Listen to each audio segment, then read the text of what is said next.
Hi everybody. Today I'm going to be talking about Reebok, which is a subsidiary of the German company Adidas. Today, Reebok is a world-renowned brand in the sports equipment, training and fitness industry as a producer of clothing, accessories and athletic shoes. So, today, the super special or rather super special case that we will analyze under the subject of intellectual property rights is the case of Reebok shoes. In order to understand the full significance of the intellectual property rights and their effect on the Reebok brand name, let's go down to the history of how and why Reebok originally got its protection in terms of intellectual property. So come on, let's take a walk with Reebok.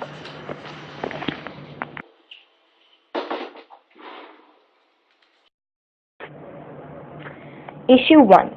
Copyright or trademark.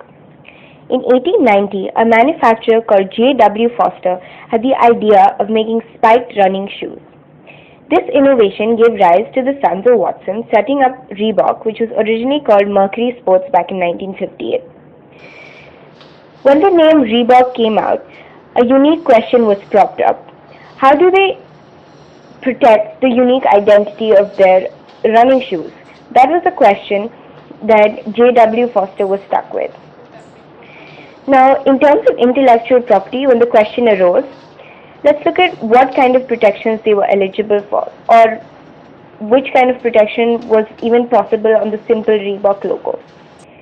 So the Reebok logo at that time looked something like this, which is basically just the Reebok brand name written in special or uniquely identifying font. So the two kinds that were possible in this case were a copyright or a trademark. But the question then became, how could they acquire protection? Copyrights were granted on the brand automatically if it qualified as a work of art. However, obtaining a trademark was more complicated and involved a trademark application, a search, and finally an examination process. So before all this, the first step for Reebok was to decide which kind of IP protection was more appropriate. What do you think? Let's take a look at both. Now today we know that Reebok does not really have a copyright on its brand name. But why? The simple answer is, well, if it had approached a copyright expert, it would have found out that it was simply not eligible. That's right, rejected. There were two main reasons for this. First of all, the Reebok brand, as you can see, only consisted of a simple geometric design and text. Hence, it did not meet the threshold of originality needed for copyright protection. You might be wondering why. I mean, the name Reebok sounds original enough, right? Wrong. Reebok comes from the African word Reebok, which means gazelle or antelope. The name was taken from a South African edition dictionary that founder J.W. Foster won in a race in his childhood. No wonder. A commonly used dictionary word clearly does not meet the requirement or involve a degree of authorial character that copyright protection covers. So what next? Let's try a trademark. A trademark is a recognizable sign, design which identifies a product or service of a particular source from those of others.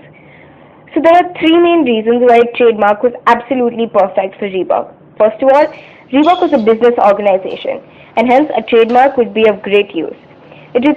Second, it required distinction on the basis of the source of the good, which is exactly what a trademark entitled it to. And third, a trademark could potentially last forever. Potentially last forever means profits forever, right? So there we are, approved, and all set to apply. But not so far. There are other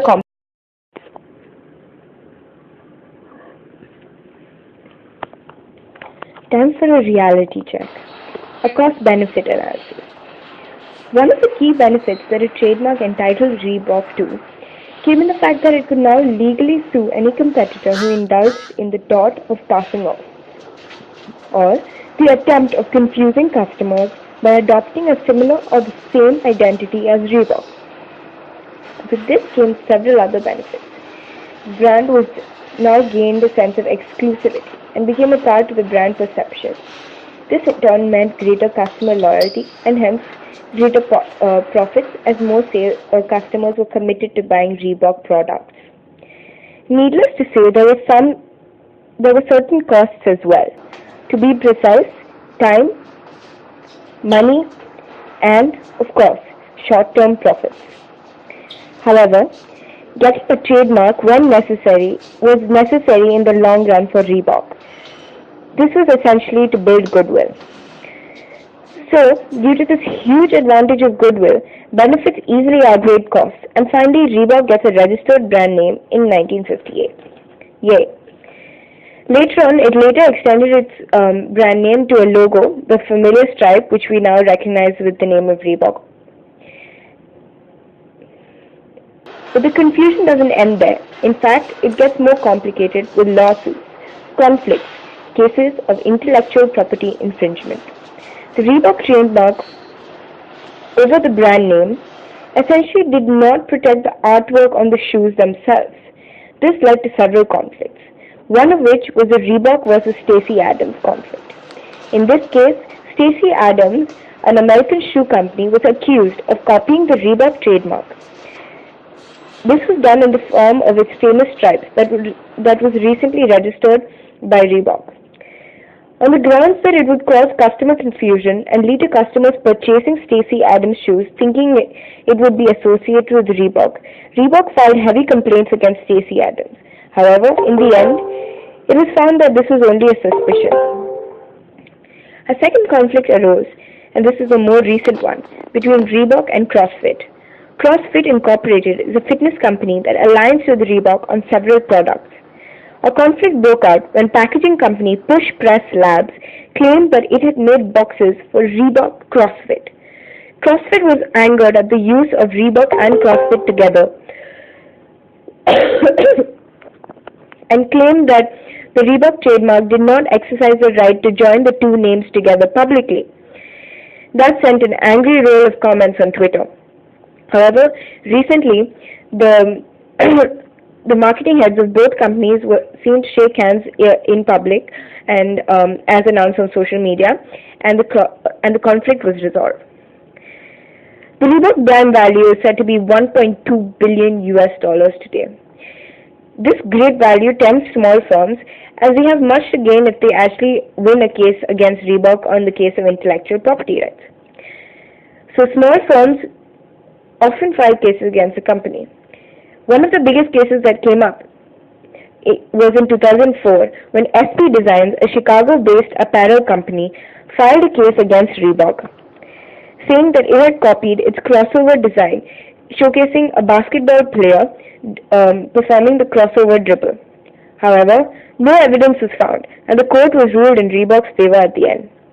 So, although it seems as though IP rights always ensure to protect, sometimes, such as this case, it results in an adverse effect possible. So, that brings us to the end of my presentation today. Thank you. I hope you enjoyed the show.